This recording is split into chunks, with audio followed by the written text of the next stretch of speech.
Lubos na ikinalulugod ng manunulat na ibahagi ang kwentong ito ng libre, at ang inyong pagtangkilik ang pinakamalaking gantimpala. Gayunpaman, kung sa tingin ninyo ay karapat-dapat ang akdang ito ng karagdagang suporta, malugod naming tatanggapin ang anumang inyong may aabot. Maaari po ninyong gamitin ang QR codes o ang bank account details na makikita sa inyong screen. Anumang halaga ay makatutulong upang patuloy na makalikha ng mga bagong kwento. Tandaan po na hindi ito sa pilitan, kundi isang voluntaryong pagsuporta lamang. Maraming salamat po. Ang nilalaman ng akdang ito ay buong-buong kathang-isip lamang. Lahat ng pangalan ng tauhan, mga lugar, at pangyayaring inilarawan ay mula sa malikhaing imahinasyon ng manunulat. Kung mayroon mang pagkakahawig sa mga pangalan ng tao, lugar, o insidente sa tunay na buhay, buhay man o yumao, ito ay hindi intensyonal at isa lamang purong nagkataon. Sa mundong tinatawag na dapit, halo-halo ang mga nakatira. Nandoon na lahat ng alam nating mga lamang lupa at tubig. Mula sa mga sirena, tikbalang, kapre hanggang sa mga nuno at duwende. Meron ding mga diwata na parang mga babaeng may pakpak ng paro-paro. Pero sa dami nila, dalawang kaharian lang ang talagang pinakamakapangyarihan. Ang mga elfo at mga orko. Kung titingnan mo, halos parehos lang ang itsura ng mga elfo at orko dahil iisa lang naman ang pinagmulan nila dati. Ang mga elfo, matatangkad sila, mapuputi at mahahaba ang buhok kahit lalaki o babae. Malinis silang tingnan at talagang gwapo't magaganda. Ang pinakatanda sa kanila ay ang matulis at mahabang tenga. Hindi rin sila basta-basta lumalaban ng pisikal. Sa titig lang at gamit ang isip, marami na silang kayang gawin. Kalmado silang kumikilos pero nakakatakot kapag nagalit. Ang mga orko naman, ganun din ang itsura. Matangkad at maganda rin ang pangangatawan. Ang pinagkaiba lang nila sa elfo ay ang tenga nila na parang sa tao lang. Kahit magkadugo ang dalawang lahing ito, matagal na silang hindi nagkakasundo sa maraming bagay. Kung ang mga elfo ay kalmado lang, ang mga orko naman ay mainitin ng ulo at mabilis magparusa. Kumbaga, kabaliktaran sila ng ugali ng mga elfo. Lumipas ang maraming taon, pagkatapos ng malaking digmaan sa dapit laban sa kadiliman. Sa kabila ng tagumpay, isang malungkot na balita ang yumanig sa buong lupain. Pumanaw na ang nag-iisang katuwang ni Haring Tigmaya ng mga elfo na si Dr. Al dahil sa katandaan. Kahit na may dugong engkanto na nananalaytay kay Dr. Al noon, tila tuluyan itong nawala ng magapi ang kadiliman sa loob niya, kaya naging buong tao na lang siya. Dahil si Haring Tigmaya isang purong engkanto, hindi kailanman ito tumanda at nanatili ang kanyang lakas at anyo. Ang buong kaharian ay nagluksa sa pagkawala ni Dr. Al, pero wala nang masasakit pa sa nararamdaman ng hari. Sa gitna ng tahimik at malinis na palasyo ng mga elfo, tanging ang bigat ng pangungulila ni Haring Tigmaya ang namamayani. Sa kabilang dako, nakaupo lang sa gitna ng isang gubat ang dating hari ng mga orko na si Madaragit.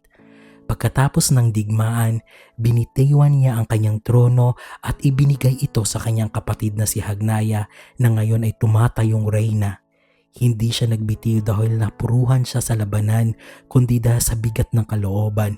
Hindi niya kailanman nakuha ang puso ng minamahal niyang si Dr. Al. Habang nakaupo sa ilalim ng mga puno, hindi mapigilan ni Madaragit ang pagkahagos ng kanyang mga luha. Dr. Al, aking mahal, bulong niya sa gitna ng pagiyak. Ramdam ko ngayong pagpanaw. Ako ay nagluluksa sa iyong pagkawala. Hindi pa rin nagbabago ang pagmamahal ko sa iyo. Kaya lumipas man ang maraming taon, ang sakit ng pagkatalo sa pag-ibig ay mas matindi pa sa sugat ng anumang sandata. Mag-isang dinala ng dating hari ang kanyang pighati. Hindi kailanman nililibing ang mga pumanaw sa dapit. Gamit ang kapangyarihan ng hari, naging amo na lamang ang kanyang minamahal. Hindi tumigil ang pagluha ni Haring Tigmaya. Ilang araw na siyang hindi lumalabas sa kanyang silid, kaya minabuti na siyang pasukin ng kanyang anak na si Prinsipe Adlawan. Ngayon ay malaki na ang prinsipe. Nakikitaan na ito ng kakisigan at kamanghamanghang anyo. Aking amang hari, ako man ay nalulungkot sa pagpanaw ng isa ko pang mahal na ama, panimula ni Prinsipe. Ngunit kailangan ka ng kaharian. Ang konseho ay hinahanap ka na. Tumingin ang hari sa kanyang anak, bakas pa rin ang bigati sa mga mata. Hindi nyo kailanman maiintindihan ang sakit ng pagkabigo sa pagkawala ng minamahal kung hindi ninyo pa ito nararanasan. Iwanan mo muna ako, prinsipe. Sabihin mo na lang sa lahat na kailangan ko pang mapag-isa. Huminga ng malalim ang hari bago nagpatuloy. Ang kaharian ay namumuhay ng matiwasay at maunlad sa loob ng maraming taon, kaya hindi bababa ang antas nito kung ang hari ay kailangan lang ng oras para magluksa. Hindi na lamang umimik ang prinsipe at umalis na sa silid ng ama. May lungkot din sa kanyang mga mata dahil siya man ay nagluluksa. Nang makaalis ng anak, gumamit ng kapangyarihan ng hari para maglaho. Napunta ang hari sa mundo ng mga tao. Nasa loob siya ng isa sa mga silid ng bahay ng kanyang kapatid na si Lacanir, na ngayon ay nakatitig lamang sa katawan ng isang lalaking wala ng buhay. Ang katawang ito ay nakalutang at nababalutan ng puting kapangyarihan ni Lacanir. Alam ni Lacanir na nasa likuran niya ang kanyang kapatid, ngunit hindi siya lumingon. Nakatingin lang siya sa katawan ni Makoy na nakalutang at wala ng buhay. May mga luhang kailanman ay hindi tumigil sa pag-agos sa mga mata ni Lacanir. Bakit hindi mo pa siya pinapakawalan? Dapat ay mamahinga na si Makoy, tanong ni Haring Tigmaya sa kapatid. Katulad ng ginawa mo sa mahal mo? Hindi ko yun gagawin kay Makoy. Ikamamatay ko kung hindi ko siya makita. Hanggat may kapangyarihan pa ako, mananatili si Makoy sa tabi ko, sagot ni Lacanir. Pinapahirapan mo lang ang sarili mo, Lacanir, tugon ni Haring Tigmaya. Bakit? Nawala pa ang paghihirap mo nang ginawa mong abo si Dr. Al? Ani ni Lacanir na hindi pa rin lumingon sa kapatid. Hindi naman nakasagot ang hari. Napangiti ng may pait si Lacanir. Ito ay sumpa sa atin, kapatid kong hari. Alam naman nating mangyayari ito kapag umibig sa tao. Sila ay tatanda at tayo ay maiiwan. Hindi pa rin sumagot ang hari. Lumingon na si Lacanir. Sabihin mo sa akin kung nawala ba ang pagdurusa mo nang ginawa mong abo si Dr. Al.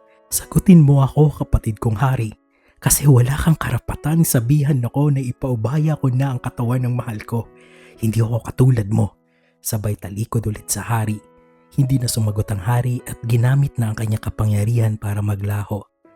Pagbalik ng hari sa kanyang silid, tila lalong bumigat ang katahimikang bumabalot sa paligid. Humakbang siya ng dahan-dahan patungo sa balkonahe. Bawat tapak ay bakas ang pagod at pangungulila. Paglabas niya, sinalubong siya ng ihip ng hangin at doon ay niyakap niya ang kanyang sarili. Pilit hinahanap ang init na dati ay binibigay ng kanyang katuwang. Sa gitna ng paghagos ng kanyang luha, bumulong siya sa kawalan. Aking mahal, magkikita na tayong muli. Mahal na mahal kita. Kasabay ng kanyang mga salita, nagliyab ang puting liwanag mula sa kanyang mga palad. Ang kapangyarihang ito na dati ay ginagamit niya para protektahan ang buong dapit ay dahan-dahang gumagapang sa kanyang sariling balat. Sa halip na masunog, ang kanyang katawan ay unti-unting naging mga butil na nagniningning na abo. Walang sakit kundi puro kalayaan at hatid ng liwanag hanggang sa tuluyan siyang maglaho. Ang natira na lamang ay mga abo ng hari na dinala ng hangin, kumakalat sa himpapawid ng kaharian ng kanyang iniwan. Mabilis na kumalat ang balita sa buong dapit. Ang dakilang hari ng mga elfo ay wala na. Nagbalot ng itim na tela ang bawat sulok ng kaharian at sunod-sunod ang pagdating ng mga pakikiramay mula sa iba pang mga lahi. Ngunit sa loob ng silid ng hari, tanging ang hagulhol ni Prinsipe Adlawan ang maririnig. Ang daya mo, ama. Hindi ka man lang nagpaalam. Ang daya mo, bulong ng prinsipe habang nakaluhod. Akala mo ba ikaw lang nawalan? Ako rin naman nawalan din ako. At ngayon kayong dalawang ama ko pa ang nawala sa akin. Sa gitna ng kanyang pagtangis, isang matikas na elfo mula sa konseho ang dahan-dahang lumapit. Mahal ng prinsipe, paumanhin kung kayo ay aking inabala, panimula ng pinuno ng konseho. Bilang pinuno ng konseho ng mga elfo, kailangan ka ng hirangin na susunod na hari. Alam kong nagluluksa ka pa, ngunit hindi pwedeng walang hari ang mga elfo. Kailangan na nating simulan ang pagpaplano.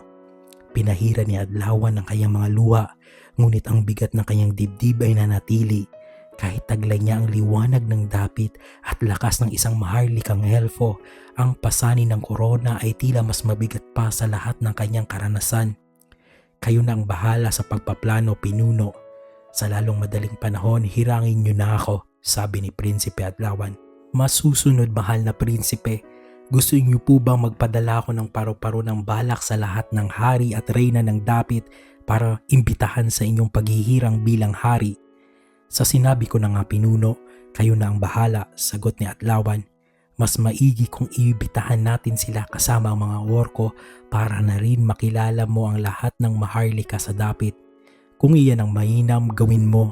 Masusunod, aalis na po ako, mahal na prinsipe, at babalitaan ko na lang kayo kung kailan ang araw ng iyong paghirang. Tumangulang si Prinsipe Adlawan. Sa kabilang dako, nanatiling mag-isa ang dating hari ng mga orko na si Madaragit. Nakatingin lang siya sa agos ng ilog, tila doon ibinubuhos ang lahat ng kanyang iniisip. Maya-maya, biglang lumitaw ang kanyang kapatid na si Reyna Hagnaya. Maligayang bati, aking kapatid na Madaragit, bati ni Hagnaya. Lumingon si Madaragit, walang emosyon ng muka. Anong ginagawa ng reyna ng mga orko dito sa gubat? Masama bang dalawin ng aking kapatid at ang dating hari ng ating kaharian? Anong sadya mo? Diretsong tanong ni Madaragit. Alam kong batid mo na ang nangyari sa hari ng mga elfo, seryosong sabi ni Hagnaya. Batid ko nga, mas pinili niyang wakasan ang buhay niya dahil sa pagluluksa para sa asawa niya. Iyan din ba ang gagawin mo, aking kapatid? Tanong ng reyna na may bakas ng pag-aalala. Napakunot ang noo ni Madaragit sa narinig. Kung iyan ang pinunta mo dito, Reyna Hagnaya, hindi ko yon gagawin. Bakit ko naman sasayangin ang dugong maharlika ng orko dahil lang sa isang taong hindi ako piniling mahalin? Tumingin lang ang reyna sa kanyang kapatid. Alam niyang matigas itong kausap, pero kitang-kita niya ang lalim ng lungkot sa mga mata nito. Hindi lang yan ang pinunta ko, aking kapatid. Nagpadala ng paru-paro ng balak ang mga elfo. Iniimbitahan tayo sa paghirang ng kanilang bagong hari, balita ni Hagnaya. Ang prinsipeng anak ni Dr. Al, ang pinakamakapangyarihang engkantong nabubuhay ngayon sa dapit. Ano namang gagawin ko doon? Hindi na ako ang hari. Pero maharlika ka pa rin, at lahat ng maharlika ay naimbitahan. Isa pa, magiging maganda ito para sa pagkakaibigan ng kaharian ng orko at elfo. Alam mo naman ang kasaysayan natin. Napangisi ng bahagya si Madaragit. Iba talaga ang nagagawa ng trono, Hagnaya. Marunong ka na sa kalakaran ng politika. Natutulong naman ako sa sinundan ko. Kaya sa susunod na 2 araw, sasama ka sa akin sa kaharian ng mga elfo. Paano kung hindi ako sasama, hamon ni Madaragit? Sasama ka dahil ipinag-uutos yan ng reyna, sabi ni Hagnaya na may kasamang ngiti bago ito tuluyang naglaho. Naiwan si Madaragit na nakatitig lang sa kawalan. Isang malalim na buntong hininga ang pinakawalan niya habang daladala ang bigat ng nakaraan. Sumapit na ang araw ng paghirang kay Prinsipe Adlawan bilang hari. Ang buong kaharian ng mga elfo ay punong-puno ng liwanag, mga haliging gawa sa buhay na puno na pinalamutian ng mga kristal na tila kumukuha ng liwanag mula sa mismong araw. Ramdam ang karangyaan ng paligid sa bawat sulok nito. Ang hangin ay amoy sariwang ulan at sampagita habang ang tunog ng mga harpa ay dahan-dahang bumabalot sa pandinig ng lahat ng mga panauhin. Isa-isang dumating ang mga maharlika ng dapit gamit ang kani-kanilang mga mahiwagang sasakyan. Ang mga diwata mula sa kagubatan ay sakay ng dambuhalang paru-paro at mga lumulutang na talulot ng bulaklak, habang ang mga dugong bughaw mula sa kailaliman ng dagat ay nasa loob ng mga bula ng tubig na tila mga kristal na bola. Ngunit ang lahat ay napatigil at ang bulungan ay tila naputol nang marinig ang mabibigat at determinadong yabag sa labas ng bulwagan. Bumukas ang malalaking pintuan at pumasok ang mga kawal ng orko na may dalang mga itim na bandila. Sa gitna nila, buong ningning na naglalakad si Reyna Hagnaya, suot ang kanyang gintong baluti na sumisimbolo sa kanyang kapangyarihan bilang pinuno. Ngunit ang mga mata ng lahat ay napako sa lalaking nasa tabi niya, si Madaragit. Kahit hindi na siya ang hari, ang kanyang tindi ay tila nagpapasuko sa sinumang tumingin sa kanya. Hindi siya katulad ng mga karaniwang orko. Si Madaragit ay ang ehemplo ng bagsik at kisig. Ang kanyang balat ay makinis pero bakas ang katigasan mula sa maraming labanan. Ang kanyang katawan ay matikas, malapad ang balikat at matambok ang dibdib na bakas sa ilalim ng kanyang itim na kasuotang maharlika. Ang kanyang bawat galaw ay may kontrol, isang uri ng otoridad na hindi na kailangan ng korona para mapansin. Ang kanyang muka ay may matatalas na anggulo, matangos ang ilong, makapal ang kilay na lalong nagbibigay diin sa kanyang mapanuring mga mata at ang kanyang panga ay tila nililok mula sa pinakamatigas na bato. Mapapansin ang kanyang tenga na siyang tanging palatandaan ng kanyang lahi bilang orko. May kakaibang mabangis na karisma si Madaragit, isang napakagwapong nilalang na tila isang tigre na naglalakad sa gitna ng maamong tupa. Sa kabila ng kanyang kakisigan, ang kanyang aura ay madilim at puno ng pigati, isang bagay na lalong nakakaakit at nakakatakot sa mga naroroon. Dandahan silang naglakad patungo sa unahan. Hindi lumilingon si Madaragit sa kaliwa o sa kanan, diretso ang tingin niya sa bakanting trono ng mga elfo.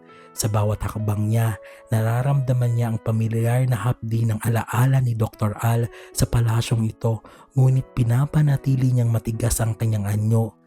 Narito na tayo, bulong ni Hagnaya sa tabi niya. Huminto sila sa harap ng dakilang dambana sa paanan ng trono.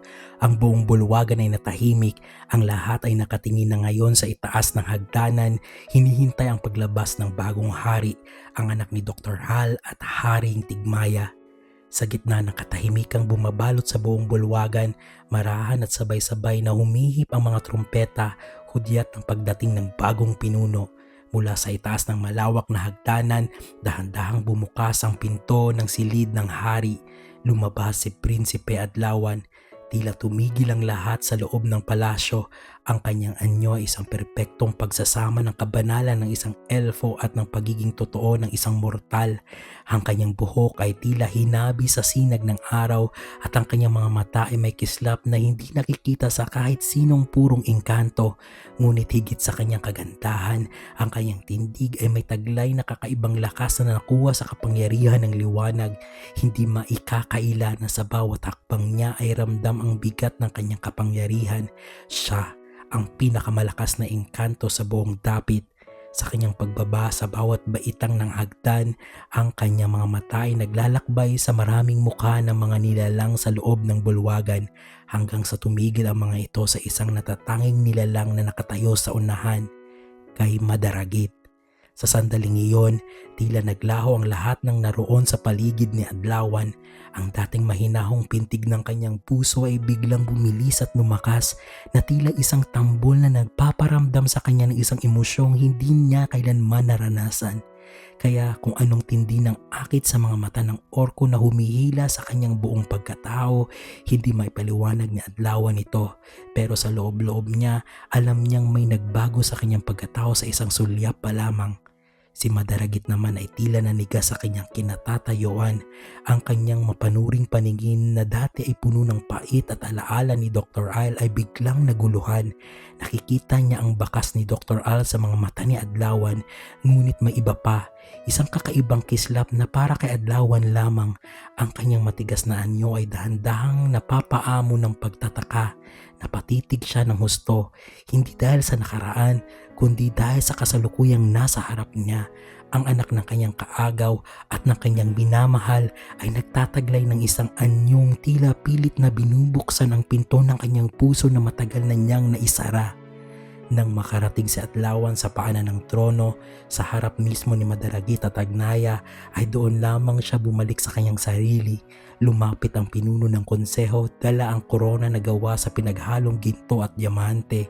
Isinuot ang korona sa ulo ni Adlawan. Mabuhay ang bagong hari ng mga elfo, si Haring Adlawan, sigaw ng pinuno ng konseho na umalingaw-ngaw sa buong palasyo. Sa gitna ng hiyawan ng mga panauhin, nanatiling nakapako ang tingin ng dalawa sa isa't isa. Ang seremonya ay tapos na. Si Adlawan ay hari na. Ngunit ang tunay na labanan, ang labanan sa pagitan ng kanilang mga damdamin ay nagsisimula pa lamang.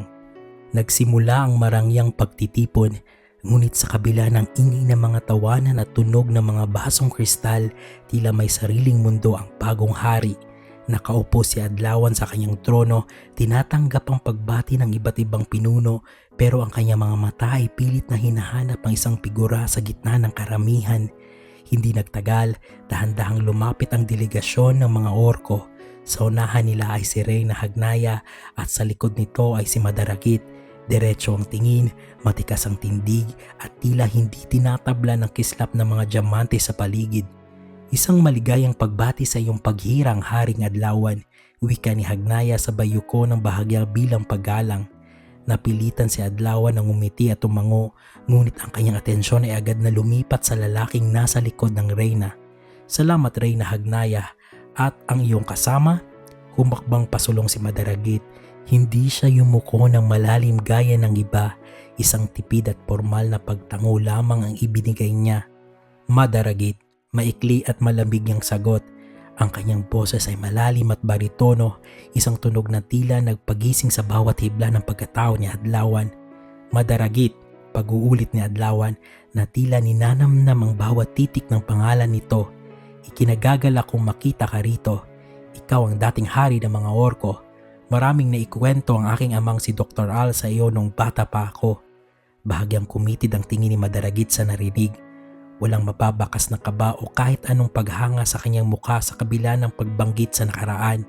Para sa kanya, isa lamang itong tungkulin.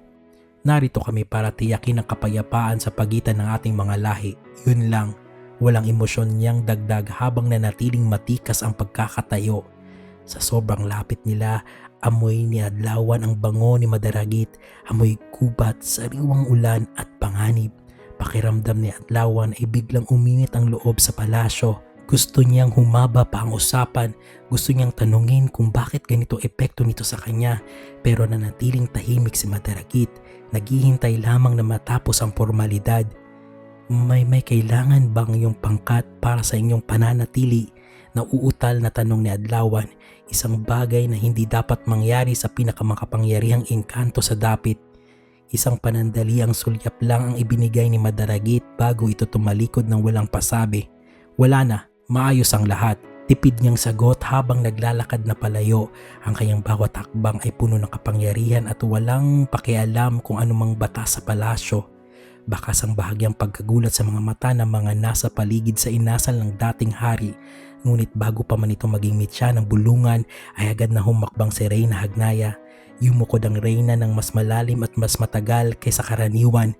Bagamat hindi siya bumigkas ng paumanhin para sa kanyang kapatid, mararamdaman sa bigat at tindi ng kanyang paggalang ang paghingi ng dispensa sa mga inasal ni Madaragit. Tumingin siya kay Haring Adlawan ng may mapait ngunit nirespetong ngiti. Pagpasensyahan ang aming paglisan, Haring Adlawan. Ang gabing ito ay para sa iyo at ang mga orko ay narito upang sumuporta sa iyong bagong pamumuno. Wika ni Hagnaya bago nito marahang sumunod sa kanyang kapatid. Naiwang nakatitig si Adlawan sa papalayong likod ni Madaragit. Mabilis ang bawat hakbang ni Madaragit. Palayo sa bulwagan, tila ba nais niyang takasan ang bango at presensya ng bagong hari na gumugulo sa kanyang isipan. Agad siyang sinundan ni Reyna Hagnaya. Ang kanyang mga yapak ay mabilis, ngunit puno pa rin ng dignidad. Nang makalayo na sila sa pandinig ng mga panauhin, hindi makapagpigil ang Reyna. Ano bang inasal mo, Madaragit? Mariing tanong ni Hagnaya, bakas ang pagkadismaya sa kanyang boses. Huminto si Madaragit ngunit hindi lumingon. Ako dapat ang magtatanong niyan, aking kapatid na Reyna. Malambig niyang sagot, ang boses ay tila talim ng espada. Kailanman ang hari o reyna ng mga orko ay hindi yumuyukod sa kahit sinong engkanto, lalo na sa isang elfo. Humarap si Hagnaya sa kanya, ang kanyang mga mata ay nag-aapoy sa paninindigan. Kaharian nila ito, Madaragit. At isa pa, nakalimutan mo na ba ang nasasaad sa propesiya? Ang bagong hari ng mga elfo ang pinakamakapangyarihang engkanto sa buong dapit. Nagtataglay siya ng dugo ng makalumang hari ng buong dapit. Mas mainam na ang pinamumunuan lamang niya ay mga elfo sa ngayon. Isang mapait na ngisi ang gumuhit sa mga labi ni Madaragit. Kailan pa naging mahina ang mga orko? Malakas pa rin ang ating puwersa. Nagkataon lang na sa kanila napunta ang kapangyarihan ng liwanag ng buong dapit, ngunit hindi iyon sapat na dahilan para tayo ay sumuko sa kanilang paanan. Tinitigan siya ng matagal ni Hagnaya, tila binabasa ang bawat kislap sa mga mata ng kapatid. Alam niyang hindi lang ito tungkol sa politika o dugo ng mga orko. Galit ka ba sa pagyukod ko? Simula ng Reyna, ang kanyang boses ay bumaba at naging mas mapanuri. O may iba pang dahilan nito? Hindi na kumibo si Madaragit. Sa halip na sumagot, ang kanyang anyo ay unti-unting naging malabo, tila naging usok na humahalo sa hangin ng gabi. Sa isang iglap, ginamit niya ang kanyang kapangyarihan at tuluyan ng naglaho. Iniwang mag-isa ang Reyna sa gitna ng katahimikan ng madilim na pasilyo. Naiwang nakatingin si Hagnaya sa kawalan. Lumipas ang mga araw at nanatili pa rin ang kapayapaan sa buong dapit. Ngunit sa kabila nito, madalas pa rin napapaisip si Adlawan tungkol sa kanyang mga magulang at sa misteryosong lalaking orko na si Madaragit. Pakiramdam niya ay sumisikip ang mundo niya sa loob ng matatayog na pader ng palasyo. Dahil sa bigat ng nararamdaman, ipinatawag ni Adlawan ang isang kawal upang ihanda ang kanyang kabayo. Napagpasyahan niyang mga bayo patungo sa kailaliman ng kagubatan. Haring Adlawan, saan ka patutungo? Tanong ng isa sa mga kasapi ng konseho nang makita ang paghahanda ng hari. Kung balak mong lumabas, kailangang pasamahan ka sa isang pangkat ng ating mga pinakamahuhusay na sundalong elfo. Bago pa man makasagot si Adlawan, sumabat ang pinuno ng konseho na nakatayo sa malapit. Nakakalimutan niyo ba kung sino ang kinakausap ninyo? Hindi kailangan ng hari na mga kasama. Siya ang pinakamakapangyarihang engkanto sa buong dapit. Ang kanyang presensya pa lamang ay sapat na para manginig ang sinumang mga has na lumapit. Ngunit hindi nagpatinag ang kasapi ng konseho na nagnanais ng katiyakan. Alam nating lahat na ang lakas ng ating hari, pinuno. Ngunit kailangan din nating kilalanin na hindi pa malawak ang karanasan ni Haring Adlawan. Kailangan pa niya ng masusing ensayo at tamang pagkontrol sa kanyang kapangyarihan bago siya hayaang mag-isa sa masukal na bahagi ng kagubatan. Nagpalipat-lipat ang tingin ng dalawa kay Adlawan, naghihintay ng kanyang pasya. Tumingin si Adlawan sa malayo sa direksyon kung saan ang mga puno ay tila tumatawag sa kanyang dugo.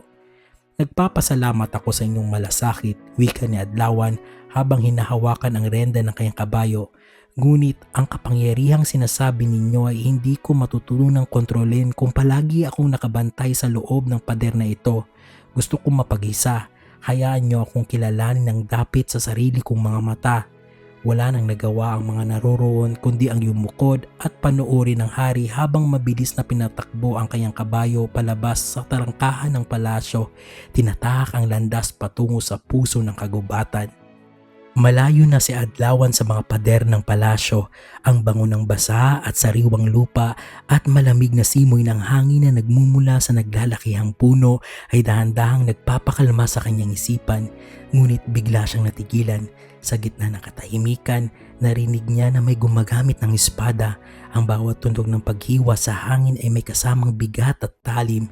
Sinundan ito ng isa pa at isa pa. Ang tunog ay nagmumula sa isang malawak na ilog sa unahan. Dahan-dahang lumapit si Adlawan at sumilip sa likod ng isang puno. Sa tapat ng ilog, naroon si Madaragit. Hubad ang kanyang pangitaas, ang kanyang malapad at matikas na dibdib ay basang-basa ng pawis at kumikislap sa ilalim ng mga silip ng liwanag. Hawak niya ang isang makapangyarihang espada ng mga orko at ang bawat kumpas nito ay puno ng bagsik at bilis. Tila bawat hiwa niya sa hangin ay may kasamang kapangyarihan. Hindi napigilan ni Adlawan ang mapatitig. Ang lakas ni Madaragit ay tila isang sumpa na humihila sa kanya.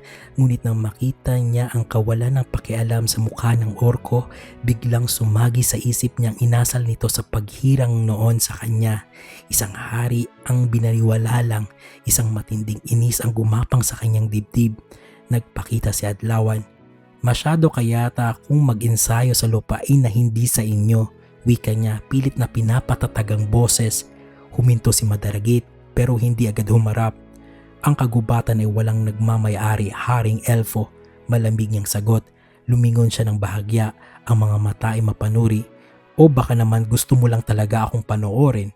Lalong nainis si Adlawan sa pang-iinis na ito.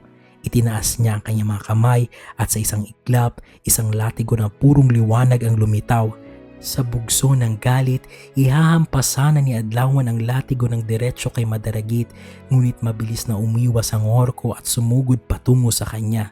Mapagal, pang-iinis ni Madaragit habang sinasalubong ang bawat kumpas ng latigo gamit ang patag na bahagi ng kanyang espada. Naglalaban ang liwanag at bakal sa bawat pagtatagpo ng kanilang mga armas. Nagpakitang gilas si Adlawan, gumamit siya ng isang malakas na pagsabog ng liwanag para itulak si Madaragit palayo, ngunit dahil sa sobrang lakas na kanyang binitawang enerhiya at sa dulas ng mga bato sa ilog, nawalan ng balanse si Adlawan. Ang kanyang katawan ay bumigay at mabilis na tumagilid patungo sa matitigas na bato. Pumikit si Adlawan, inaasahan ang masakit na pagbagsak, pero bago pa man dumampi ang kanyang likod sa lupa, naramdaman niyang isang matikas at mainit na braso na sumalo sa kanyang bewang. Sa isang iglap, nakita ni Adlawan ang kanyang sarili na nakasandal sa dibdib ni Madaragit. Ang orko na nakaluhod ang isang binti para suportahan ang bigat ng hari. Ang kanilang mga muka ay pulgada na lamang ang layo. Naamoy ni Adlawan ang amoy ng pawis, gubat at ang matapang na presensya ni Madaragit. Kahit si Adlawan ang nagsimula ng labanang ito, hindi hinayaan ni Madaragit na matuluyan ang pagbagsak ng hari. Sa kabila ng lamig ng kanyang muka, ang hawak niya sa bewang ni Adlawan ay matatag at tila may halong pag-iingat. Nagtagpo ang kanilang mga mata. Ang inis ni Adlawan ay biglang nahaluan ng kaba na hindi niya mapailiwanag. Nanatiling tahimik si Madaragit, ngunit hindi niya agad binitawan ng hari. Masyadong mabilis ang iyong liwanag, pero hindi pa handa ang iyong mga paa, sabi ni Madaragit sa malalim na boses bago dahan-dahang itinayo si Adlawan ng maayos. Pinulot niya kay espada na tila walang nangyari. Mag-ingat ka, hari. Baka sa susunod, hindi lang bato ang magpabagsak sa iyo. Nanatiling nakatayo si Adlawan, pilit na kumakawala sa kakaibang kaba na dulot ng pagkakasalo sa kanya ni Madaragit. Inayos niya ang kanyang sarili at hiniharap ang orko na may determinasyon. Bakit? May plano ka bang pabagsakin ako? Hamon ni Adlawan. Ang kanyang tinig ay puno ng pag-aalinlangan at inis. Isang mapait na ngisi ang gumuhit sa mga labi ni Madaragit habang dahan-dahang isinusukbit ang kanyang espada. Ano naman ang makukuha kung papabagsakin kita? Hindi na ako ang hari ng mga orko. Tumingin si Madaragit sa malayo sa agos ng ilog na tila may malalim na iniisip. Pero tandaan mo, kahit ang mga elfo at orko ang pinakamakapangyarihang kaharian sa dapit, may mga maharlika riyan mula sa ibang lahi na tahimik lang at naghihintay ng kanilang pagbangon. Hindi lang tayo ang may dugo ng mga unang engkanto. Humarap siya muli kay Adlawan. Ang kanyang mga mata ay tila nanunuot sa kaluluwa ng hari. Kailangan mo ng karanasan na katulad ng kay Sandigon at ng iyong amang si Tigmaya. Kulang ka pa sa karanasan, Adlawan. Agad na sumagot si Adlawan. Ang kanyang pagkahari ay muling natapakan. Pero ako ang pinakamakapangyarihan sa buong dapit. Ako ang itinakda sa propesiya. Sa halip na humanga ay lalong lumamig ang tingin ni Madaragit. Lumapit siya ng isang hakbang kay Adlawan, sapat na para maramdaman muli ng hari ang init ng katawan ng orko. Mayabang na hari, singhal ni Madaragit. Aanhin mo ang kapangyarihang iyan kung hindi mo naman kayang kontrolin. Ang lakas na walang disiplina ay walang saysay. Magiging panganib ka lang sa sarili mo at sa iyong pinamumunuan. Natahimik si Adlawan. Gusto niyang sumagot, gusto niyang magalit, pero alam niyang may katotohanan ang bawat salitang binitawan ni Madaragit. Sa gitna ng kanilang titigan, tila may namumuong bagong tensyon na hindi na lang dahil sa inis. Magsasalita na sana muli si Haring Adlawan, ngunit isang matulis na sipol ng hangin ang bumasag sa katahimikan ng ilog. Isang pana ang mabilis na bumaon sa balikat ng hari. Isang matinding sigaw ang kumawala sa mga labi ni Adlawan bago siya tuluyang napatumba sa madulas na gilid ng ilog. Agad na naman siya ng pula ang kanyang kasuotan. Agad na dinaluhan ni Madaragit ang hari. Habang sapon niya ang nanghihinang katawan ni Adlawan, may nakita siyang pamilyar sa mukha nito habang tila iniinda ang matinding sakit. Isang ekspresyong tila nagpagising sa isang alaala sa loob ni Madaragit. Ang pagkakitang ito sa nasasaktang hari ang biglang nagpaliyab sa kanyang galit. Biglang lumiwanag ang mga mata ni Madaragit, nagbabaga sa puot. Lumipad siya paitaas at sa isang iglap ay umapaw ang enerhiya sa kanyang mga palad. Sino kang lapastangan ka? Ipakita mo ang tapang mo. Kulog ng kanyang boses na yumanig sa buong kagubatan. Maya-maya ay may isa na namang pana na lumitaw mula sa kadiliman ng mga puno, mabilis na patungo sa dibdib ni Madaragit.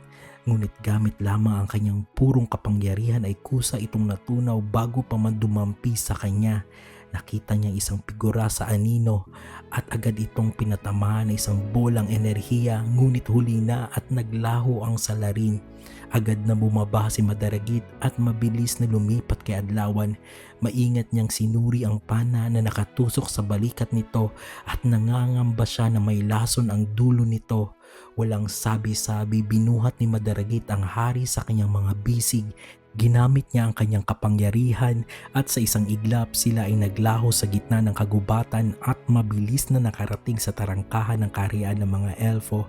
Buhat-buhat sa kanyang matitikas na bisig ang walang malay at duguang si Haring Adlawan.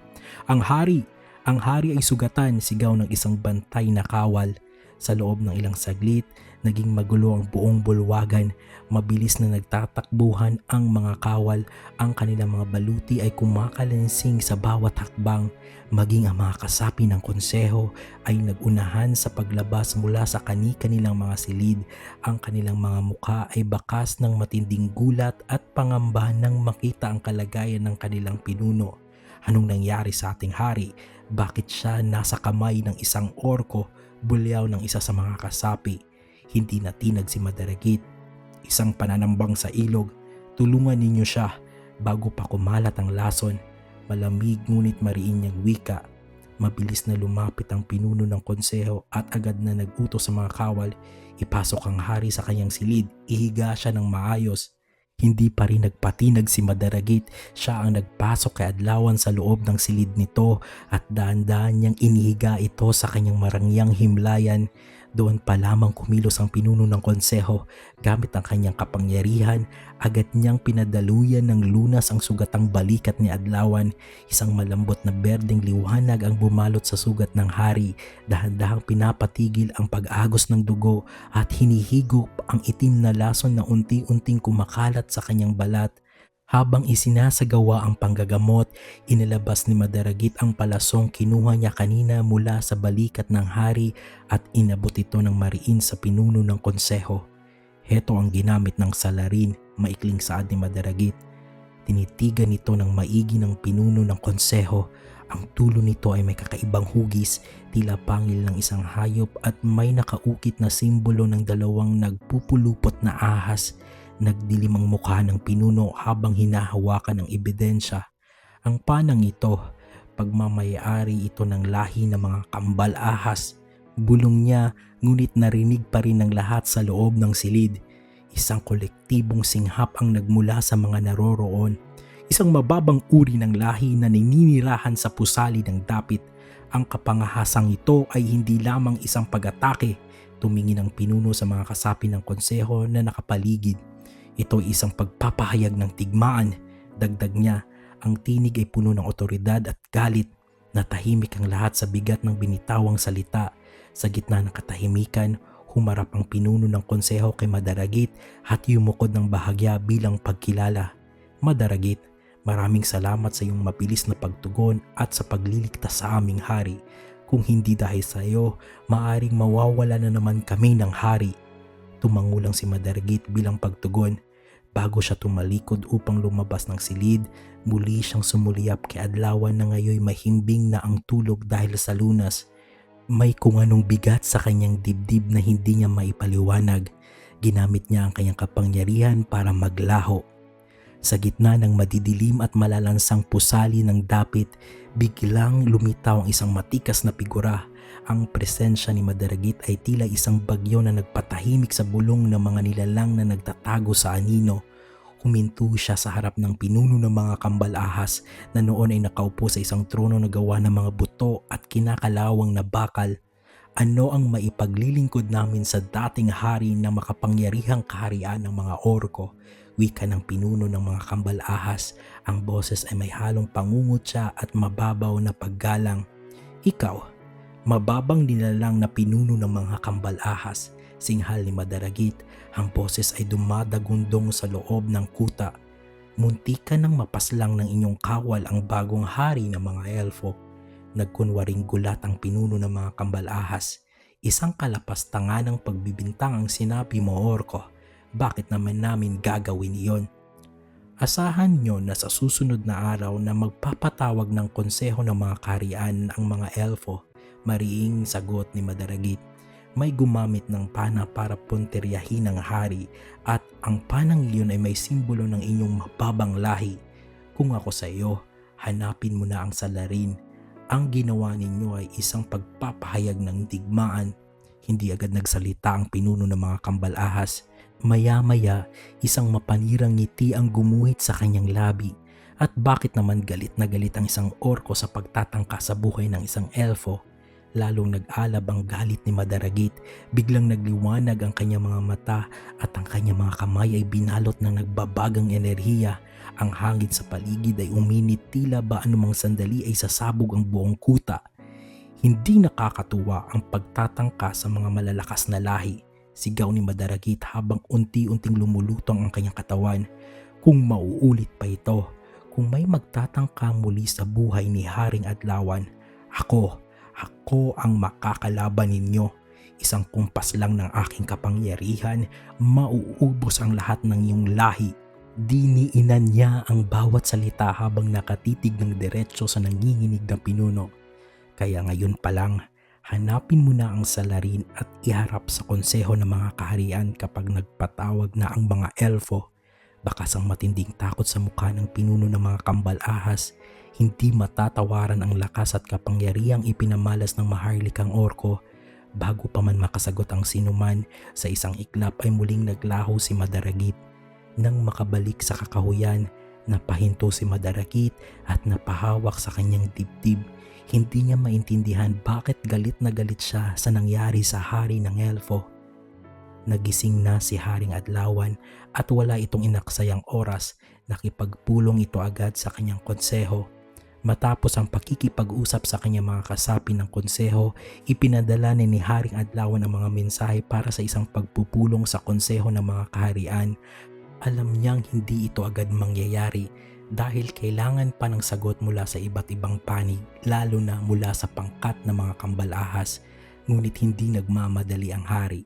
Kailangan niyang maging maingat. Nang matapos ang lahat, bumalik si Adlawan sa kanyang silid at pumunta sa balkonahe.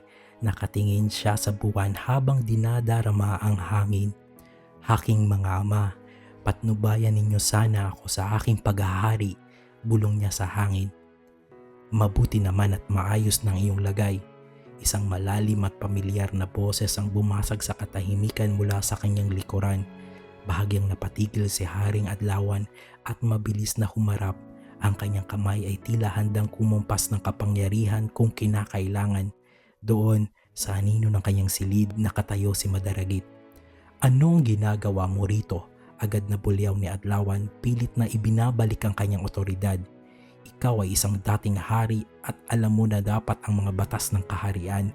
Kailangan ng isang imbitasyon sa pamamagitan ng paru-paro ng balak bago makabisita sa kaharian. Hindi natinag ang orko. Humakbang siya ng dahan-dahan palabas sa anino. Ang liwanag ng buwan ay tumama sa kanyang matikas na pangangatawan. Noong dinala kita rito para malunasan, hindi ko naman kinailangan ng imbitasyon. Magkaiba yon, pagmamatigas ni Adlawan kahit nararamdaman niyang bumilis ang tibok ng kanyang puso. Kalapastanganan na pumunta ka sa silid ng isang hari ng walang pahintulot. Tumigil si Madaragit, ilang pulgada lang ang layo sa kanya. Tinititigan niya ng diretso ang mga mata ng elfo. Ang kanyang tingin ay tila bumabasa sa kaluluwa nito. Nandito lang ako para tiyakin na ayos na ang iyong kalagayan, mahal na hari. Dahan-dahang sambit ni Madaragit. Hinabaan niya ang huling salita, tila ba may ibang kahulugan ang bawat pantig ng binitawan nito. Hindi nakapagsalita si Adlawan. Biglang uminit ang kanyang pisngi at naramdaman niya ang pamumula ng kanyang muka sa ilalim ng liwanag ng buwan. Natahimik ang paligid, lalong lumapit si Madaragit. Hindi agad nakabawi si Adlawan. Ang agawat sa pagitan nila ay sapat na para maramdaman niya ang init na nagbumula sa katawan ng orko, isang init na tila nanunuot sa kanyang maharlikang kasuotan. Umalis ka na, mahinang utos ni Adlawan, bagaman hindi siya gumagalaw mula sa kanyang kinatatayuan. Bago pa kita ipahuli sa aking mga kawal. Sa halip na tumalima, bahagyang itinagilid ni Madaragit ang kanyang ulo, ang kanyang mga mata na dating patigas ay lumambot na parang hindi niya maipaliwanag. Unti-unti niyang itinaas ang kanyang kamay. Nanigas si Adlawan nang maramdaman ang likod ng mga daliri ni Madaragit na dumaan kasing gaan ng hangin sa gilid ng kanyang panga. Isang simpleng haplos pero tila ba may kuryenteng dumadaloy sa balat ng hari. Bakit mo ginagawa ang mga ito? Tanong ni Adlawan. Ang boses ay halos pabulong na lang. Anong kailangan mo sa akin, Madaragit? Huminto ang kamay ng orko sa tapat ng lieg ng hari. Sa loob-loob ni Madaragit, nagtatalo ang kanyang kaisipan. Hindi ito maaari. Ito ay laban sa mismong likas na katangian ng bawat engkanto. Alam ng lahat na ang pag-ibig ng kanilang lahi ay minsan lang dumarating sa buong buhay nila. Isang beses lang tumitibok ang puso para sa isa at kailanman ay hindi na ito mauulit pa. At si Madaragit bilang dating hari ay alam na dapat ay tapos na ang lahat ng iyon para sa kanya. Ngunit bakit ang bilis ng pintig ng kanyang puso sa harap ng elfo na ito? Bakit tila ang bawat hibla ng kanyang pagkatao ay nagnanais na protektahan ang nilalang na ito, gayong labag ito sa nakagisnang asal ng lahat ng engkanto? Wala akong kailangan, sagot ni Madaragit. Ang boses ay paos at puno ng pagpipigil. Nanatili ang kanyang titig sa mga mata ni Adlawan, tila naghahanap ng sagot sa sarili niyang kaguluhan. Nais ko lamang na makitang muli ang iyong mga mata na gising. Napasinghap si Adlawan. Ang titig ni Madaragit ay bumaba sa kanyang mga labi bago muling bumalik sa kanyang mga mata. Biglang binawi ni Madaragit ang kanyang kamay at tumalikod ng bahagya. Ang seryosong anyo niya ay muling bumalik, tila may nagwawala sa kanyang kalooban dahil sa kahinaang sumasalungat sa likas na daloy ng kanyang puso. Magpahinga ka na, mahal na hari, malamig na wika ni Madaragit. Huwag mong hayaang masayang ang pagligtas ko sa iyo. Sa isang iglap, bago pa man makasagot si Adlawan, muling lumundag si Madaragit mula sa balkonahe at naglaho sa dilim ng gabi. Iniwan ng hari na nakahawak sa kanyang panga at mabilis pa rin ang tibok ng puso.